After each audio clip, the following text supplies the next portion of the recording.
Estamos en una situación absolutamente crítica en el que lo que está en riesgo Exitosa. no solamente es nuestra seguridad personal, lo que está en riesgo no solamente es nuestro patrimonio, sino lo que empieza a poner en riesgo el accionar, el ingreso de estas organizaciones criminales transnacionales es a nuestra propia gobernabilidad, es a la democracia, es a las instituciones que sostienen a nuestro Estado de Derecho y a la democracia como un sistema político. Nosotros nos vamos a ir rápidamente con el ex ministro Rubén Vargas para que nos diga de qué dimensión estamos hablando de delincuencia, criminalidad organizada de este Comando Bermelo. Le doy pase a Rubén Vargas. Bienvenido, ex ministro, a Exitosa. Karina, muy buenos días. Gracias por la invitación. Muchas Sí, en gracias por efecto, estar aquí. estamos en una situación absolutamente crítica en el que lo que está en riesgo Exitosa. no solamente es nuestra seguridad personal, lo que está en riesgo no solamente es nuestro patrimonio, sino lo que empieza a poner en riesgo el accionar, el ingreso de estas organizaciones criminales transnacionales es a nuestra propia gobernabilidad, es a la democracia, es a las instituciones que sostienen a nuestro Estado de Derecho y a la democracia como un sistema político. El poder corruptor que tienen estas organizaciones criminales está destruyendo subterráneamente, invisiblemente, a la Fiscalía, al Poder Judicial, a la Policía, a las Fuerzas Armadas y, por supuesto, que es solamente cuestión de tiempo para que empiecen a controlar los establecimientos penitenciarios en el país, como lo hacen, como es parte de su modus operandi en otras latitudes, en otros países. Por ejemplo, lo que está ocurriendo en Paraguay, lo que está ocurriendo en Ecuador, lo que está ocurriendo en Argentina y en el mismo Brasil. Entonces, estamos en un momento en el que, si no tomamos la decisión firme de enfrentar sin demagogia, sino con los pies en la tierra, con decisión política y con el presupuesto suficiente, entonces no va a haber nadie que nos pueda salvar. Es la situación en la que nos encontramos respecto a la criminalidad organizada, especialmente de estas organizaciones criminales transnacionales que desde mi punto de vista del análisis que vengo realizando, Karina, básicamente hay cuatro importantes. La primera, la que tú has mencionado, que es el Comando Bermelo. El Comando Bermelo, en efecto, tiene su origen en las cárceles brasileras de Río, pero se han ido expandiendo y controlan todo el norte de Brasil. Y precisamente están también operando en Manaos, que está al norte del Brasil, que colinda, que limita con Iquitos, con Loreto, con el río Amazonas, y que desde esa zona de Manaos han incursionado a Iquitos, están en Pucallpa, y esa ruta fluvial, la ruta lacustre, la ruta fluvial que conecta el río Ucayali con el río Amazonas, es una zona, en este momento es una ruta absolutamente liberada del trasteo de cocaína, y también están en el sur, en Madre de Dios, utilizando la carretera transoceánica. Y también hay rutas aéreas que conectan especialmente el sur del Brae con Brasil o a través de Bolivia. Esa es la primera organización, ya el Comando Bermelo. Y en efecto, el Comando Bermelo tiene más de 50 años de historia criminal. Como dije, controlan territorialmente favelas enteras, ciudades enteras en Brasil. Es una estructura criminal, es una transnacional, y que son los dueños del mercado al menudeo de todo tipo de drogas. Y ahora Brasil, como nos dice Naciones Unidas, está convirtiéndose en el principal consumidor de drogas cocaínicas de toda la región, y esa cocaína que consume Brasil es principalmente peruana. Entonces, esa estructura criminal es la que está ingresando al Perú, es la que está empezando a tomar control territorial. Y como también tú lo mencionaste, el Comando Bermelo no solamente se dedica al tráfico de drogas, sino a partir del control territorial se involucran en todo tipo de economías ilegales y también en los crímenes predatorios, es decir, en los delitos de alta violencia. Es decir, solamente, no solamente es drogas, también son extorsiones, también es trata de personas con fines de explotación sexual y con fines de explotación laboral. También estamos hablando Exitosa. de robos en magnitudes, en cantidades grandes, es decir, controlan todo el círculo a partir de esto que comento, que digo que es el control territorial. Ese es un primer problema, un primer actor, una primera organización transnacional que está operando en el Perú. Muy bien. El segundo tiene que ver con lo que se ha convertido ya bastante en términos mediáticos, es el que es el Tren de Aragua. Pero el Tren de Aragua recién está entrando, recién está ingresando, digamos, bastante mediático, que ha acompañado a la migración venezolana y a los problemas económicos y políticos que lamentamos de Venezuela. Con lo que usted me está diciendo, entonces, es que el Comando Bermelo ya tiene varios años ingresando a nuestro país, es decir, ya conoce nuestro territorio, ya conoce cómo nos movemos, ya conoce la estructura política, policial, militar de nuestro país. Karina, digamos, la reconfiguración del narcotráfico y de la hoja de coca en el Perú se viene produciendo desde hace por lo menos 10 años atrás. Y cuando digo reconfiguración de la coca y de la cocaína, me refiero a las nuevas zonas de producción de cocaína que están cada vez más pegadas a la frontera con Brasil. Digamos, las miles de hectáreas de coca que hay en este momento en Loreto no nacieron, no aparecieron por generación espontánea este año o el año pasado. Es un proceso que ha venido madurando de los últimos, diría, 10 años, probablemente. Ese crecimiento, esa reconfiguración del narcotráfico ha estado acompañado precisamente por miembros del Comando Bermelo. A propósito, Karina, estoy recordando un actor que pasa invisible, pero que está involucrado, por lo menos en la provisión de coca ilegal para el narcotráfico en Loreto, es esta secta religiosa del Nuevo Pacto Universal. En los territorios que estos señores, que estos personajes utilizan o han poblado o han colonizado, hay por lo menos 10.000 hectáreas de hoja de coca. Sería bueno que sus líderes religiosos o sus voceros políticos nos expliquen cómo consumen, a quién le venden, qué hacen con esas 10.000 hectáreas de hoja de coca que tienen en sus territorios. ¿Y esta secta religiosa es manejada por peruanos o manejada por extranjeros? Por supuesto, sí, así es, por peruanos que siguen a su creencia religiosa del Nuevo Pacto Universal, los que los conocemos como los Ataucusi. Entonces creo que es importante que empecemos a... ¿Y ellos tienen 10.000 hectáreas de hoja de coca? Por lo menos 10.000 hectáreas en Loreto. Entonces necesitamos saber qué hacen, necesitamos saber qué hacen con esa coca. Pero cuando usted estaba en Devida, ¿qué justificación daban para tener tantas hectáreas? En esa zona hemos programado acciones de erradicación. En efecto, se han erradicado. Se han erradicado cantidades importantes como 2.000, 3.000 hectáreas y luego, lamentablemente, no se ha seguido con esa misma decisión.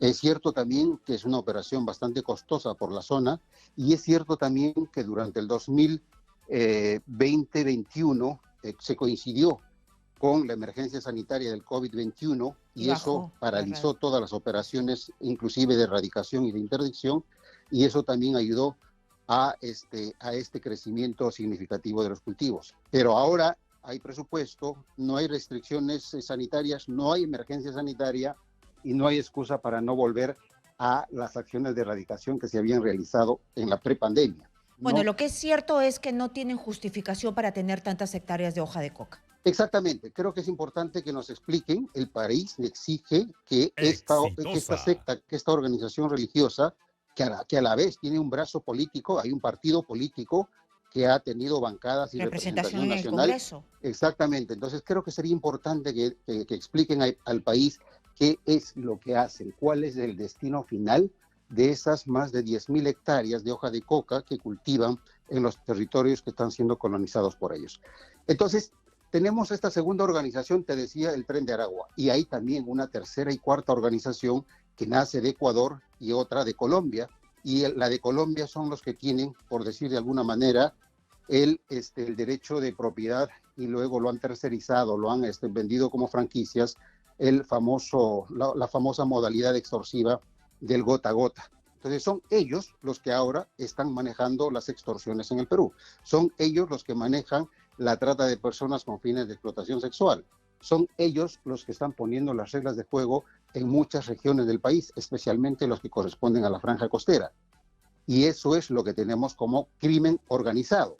Otra historia es la delincuencia cotidiana, el raqueteo, el robo de celulares. Eso también está absolutamente desbordado.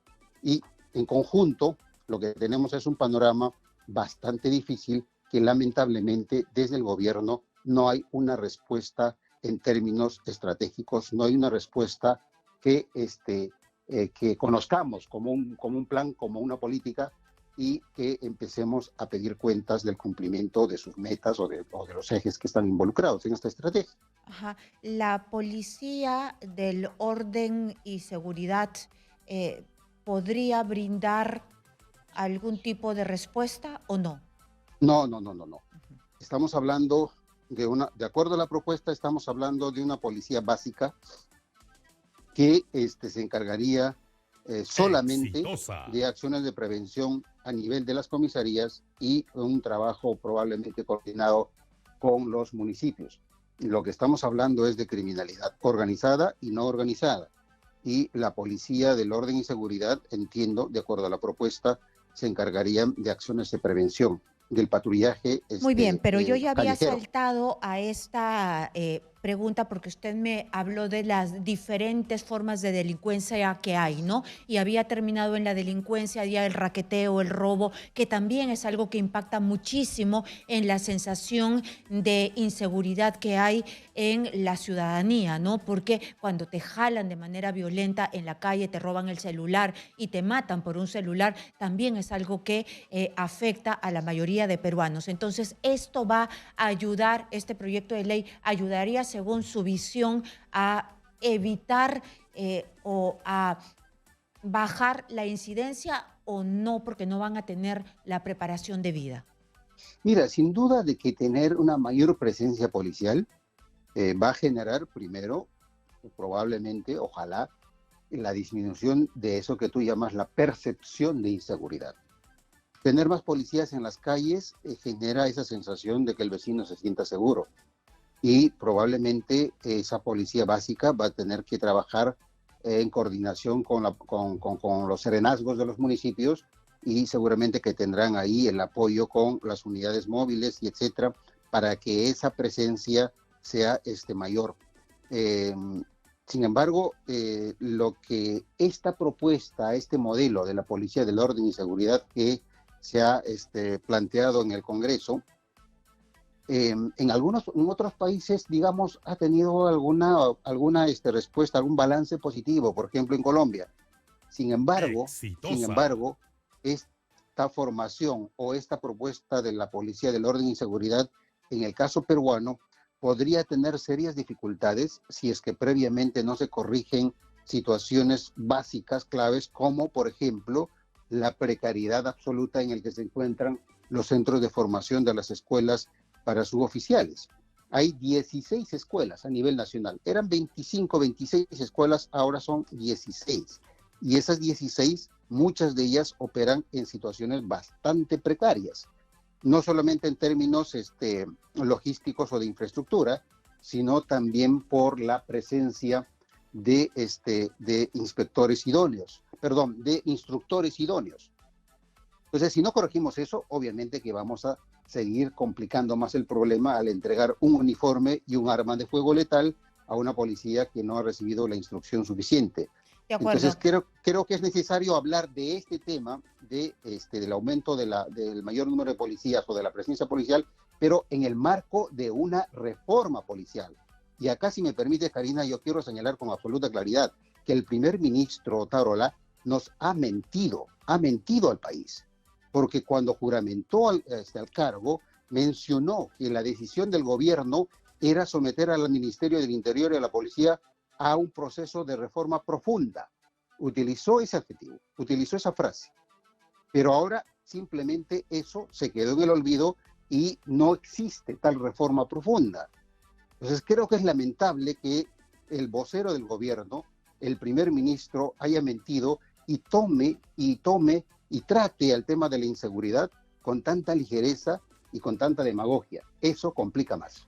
Muy bien, yo por favor le pido que me espere un momento porque se me quedan unas preguntas. Hoy día el diario El País ha publicado un reportaje que habla de una investigación que ellos tienen allí en España y que llega los tentáculos hasta el Perú, porque de aquí sale la droga con Burriers y estarían involucrados un policía o la policía del Perú, aunque no habla de la policía, sino miembros de la policía peruana y también algunos miembros de una aerolínea. Pero yo quisiera que usted me hable sobre esta nota que después paso a explicarla con mayor detalle. Regresamos con Rubén Vargas, exministro del Interior, luego de la pausa. No se muevan de Éxitos. Nosotros estamos en una entrevista con el exministro del Interior, Rubén Vargas, y yo le había dicho que en el país se ha publicado una investigación, el viaje de las mulas de Perú a España. Vienes como turista y a los 5 días se te entrega el dinero.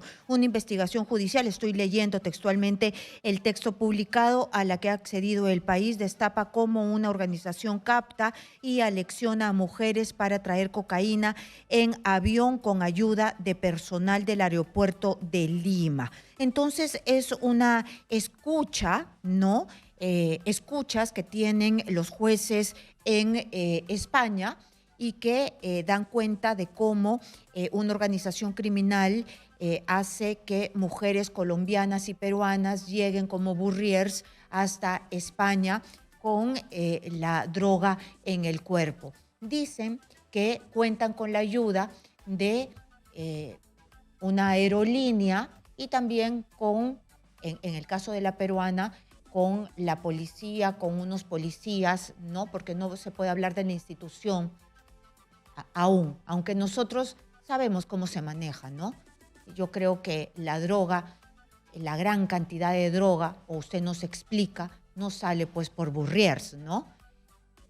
¿O sí? Karina, a ver, pongamos este tema en su nivel, en su exacta dimensión. Así es. Las rutas que utiliza el narcotráfico para el mercado internacional son diversas, pero según el informe de Naciones Unidas, el 80% de la cocaína que consume Europa, Estados Unidos y los otros continentes utilizan la ruta marítima, es decir, utilizan los puertos, utilizan los buques, barcos, utilizan claro, la carga formal, las empresas legales, los barcos legales de empresas constituidas. Eso es según el informe de Naciones Unidas. Van por toneladas y toneladas en nuestras narices y en las narices, claro, y en las narices de todo el mundo y con la corrupción galopante. Eso es lo que pasa. Sí. Exactamente. Y eso no lo dice Rubén Vargas lo cita lo que dice el informe anual de Naciones Unidas. Y por supuesto que utilizan los puertos, utilizan los containers de los operadores del comercio exterior. Los países productores de cocaína tenemos un serio problema en el manejo, en el control de los puertos. Ecuador simplemente perdió el control de sus puertos y el narcotráfico colombiano lo tomó y los controlan ellos, y precisamente para el embarque de sus drogas cocaínicas, porque los puertos colombianos están más controlados y los buques que utilizan los puertos colombianos son mucho más controlados y monitoreados por los puertos europeos. Y aquí por eso y aquí me permito hacer una anotación, que se vio algo de lo que pasaba en nuestro país con alias Caracol, ¿no? Porque él era uno de los que dominaba los caminos de la droga en el puerto del Callao, y cuando se pelearon se vio pues que estaban peleándose por la hegemonía de estos puertos, y nosotros tenemos narcopolíticos, narcofiscales, narcojueces, todo, y salen tranquilamente con la coima por delante. Entonces, entonces te decía que los puertos son utilizados para el comercio de cocaína a nivel mundial.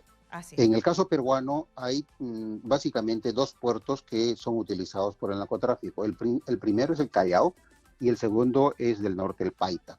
El puerto de Paita, Karina, está camino a convertirse como lo que en este momento tenemos a los puertos ecuatorianos. El narcotráfico colombiano está avanzando muchísimo en la penetración y el control del puerto de Paita. Y el puerto de Paita es utilizado por las empresas que se dedican a la agroexportación. Muchos de ellos, por supuesto, tienen un trabajo honesto y son los que llevan las frutas peruanas al mundo, pero algunas también son utilizadas a sabiendas de manera dolosa, precisamente para el comercio, para el rastreo de la cocaína. Y en el caso del Callao, sí, como tú has señalado, un operador, Karina, pero tampoco no es que Caracol haya sido el dueño de un cartel de la droga, sino No, Caracol y otra era gente el eran simples seguridad. operadores, Así es. intermediarios de poca monta que empezaron extorsionando a empresas, a personas en el Callao, les fue bien en la extorsión, se capitalizaron y empezaron a controlar algunos embarques de cocaína a otros intermediarios internacionales. El comercio al por mayor de esos que estamos hablando por toneladas pasa por otras estructuras. Obviamente que utiliza a estos operadores, pero es Sí. un poquito más complejo Y que no eso. los vemos porque Pero, están totalmente protegidos. Nosotros que Karina, no somos los uno de vemos los porque no lo primeros queremos, ¿ah? productores, O sea, no los vemos porque no queremos ver, ¿ah? Porque están ahí. O es, sea, es un elefante que está en nuestra casa que no los queremos ver, no porque pero las no exista, sino investigaciones, la porque hemos decidido justicia, no la hacerlo. policía y todo, imagínense, tanto tiempo se pasó para encontrar a Caracol que era chiquitito, imagínense cuánto tiempo más se puede transcurrir para encontrar a los grandes si Caracol hacía de la cárcel su búnker. Sí. Ahora, otra ruta al menudeo, pequeña, pequeñísima en comparación a la magnitud del problema, es la ruta aérea, que tampoco es nueva, siempre se ha dado, siempre ha existido, especialmente a España. Pero ahora bien, lo que tenemos que decir, Karina, con absoluta firmeza y de manera clara y directa, es que este tipo de investigaciones que nos llegan de España pretenden decirnos que el problema de la cocaína en Europa existe porque aquí hay personas que se convierten en mulas para llevar la cocaína a España. Yo creo que el problema es exactamente al revés. El problema, Karina, respecto a la cocaína en el Perú y de los otros países que producen cocaína, es como consecuencia de una equivocada política de prevención o de una nula política de prevención de consumo de drogas Claro. en los grandes mercados internacionales. Quienes generan la demanda, quienes generan la demanda de cocaína son ellos, es España, es Europa en general, es Estados Unidos y Y no hacen ahora nada para parte de prevenir. Asia. Exactamente, entonces son ellos los grandes responsables para que aquí la coca y el narcotráfico crezcan porque son ellos los compradores, son ellos los que generan la demanda. Claro, y Entonces, los que no nos Burrier vengan a son decir, el 0,0001% de cómo sale en realidad la droga en nuestro país, que como usted dice, salen buques de buques, de buques, de buques, y así que es una investigación que en realidad es el 0,00001% de la realidad, ¿no? exactamente, entonces frente a un problema de esa magnitud, lo que Europa tendría que decir es, ok, asumo mi responsabilidad porque parte del problema que tú tienes con la coca ilegal y el narcotráfico nace en mis países. Ok, enfrentémoslo juntos. Eso sería lo racional, eso sería el sentido común. Pero no, la ayuda europea y especialmente española al Perú en lo que respecta a la lucha antidrogas se reduce a el envío de policías jubilados para, entre comillas, capacitar a la policía peruana. Y eso es absolutamente irresponsable. Y yo se los dije en todas las reuniones que tuvimos precisamente para analizar el tema de la responsabilidad común y compartida de los países consumidores. Pero lamentablemente eran tiempos, la coyuntura política nuestra eran tiempos complicados, que no había la suficiente fuerza como para decirles hay que replantear la cooperación internacional en lucha antidrogas. Ustedes son los que generan este problema, ustedes me ayudan a resolver, no me pueden dejar solo. Eso fue la posición que asumimos nosotros, pero por supuesto ellos insisten en que la cooperación se reduzca a simples gestos o a una magnitud absolutamente absurda. De Lo que acuerdo. estamos moviendo, lo que se mueven son miles de millones de dólares anualmente. y la ayuda a la cooperación no puede reducirse a miles de dólares. Muy bien, muchas gracias por ponernos en perspectiva todo lo que está pasando en nuestro país y quiero recordar que nuestro problema más grande es el Comando Bermelo, Tren Aragua, las bandas del Ecuador y las bandas de Colombia que nos tienen en jaque en temas de seguridad ciudadana. Muchas gracias y de criminalidad, por supuesto, a Rubén Vargas, él es exministro del Interior y también ha manejado de vida. Muchas gracias por estar aquí. Y por supuesto que el tema de la Bourrier es un tema netamente, creo yo, social, ¿no? Porque se aprovechan de la necesidad de muchas mujeres que son capaces de ingerir no sé cuántas bolsitas de cocaína para trasladarlas del Perú a Ecuador, a Europa por $2.000, que es pues una bicoca a lo que cuesta esa cocaína en cualquier país europeo. Terrible esa situación.